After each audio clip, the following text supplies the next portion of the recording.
Пчеларите да се регистрираат како примарни производители за да може да го продаваат медот. Од Агенцијата за храна и ветеринарство појаснуваат како оди овој начин на традиционално производство на мед. Тие да се пријават како примарни производители. Тоа е традиционално производство и треба да се пријават како примарни производители на мед, ако сакат да продадат мед, бидејќи медот представува и храна, нели, за луѓето.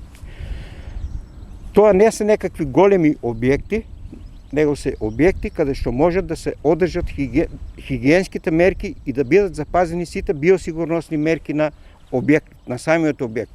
Тој објект треба или не мора да биде на самиот пчеларник, но најпожелно е да се наоѓа на пчеларникот кај што се и самите пчели.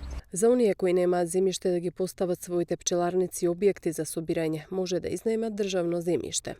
Бидејќи тоа е поврзано со некакво одредено земјиште кај што треба да се направи, луѓето кои што имаат пчели досега ги става своите пчелни семејства на места кај што ќе им одговараше.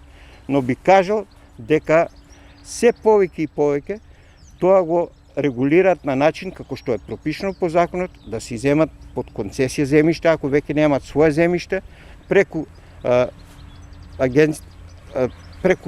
пасишта, Министерството за земјоделие и шумарство и водостопанство, оддел за пасишта, ќе им се додели определено земјиште или преку Министерството за шумарство, бидејќи е исто министерство, и тие доделуваат државно земјиште за одгледување на пчелни семејства. Од агенцијата велат дека пчеларите работат на унапредување на пчеларството преку посета на саеми, научни симпозиуми и примена на современи практики.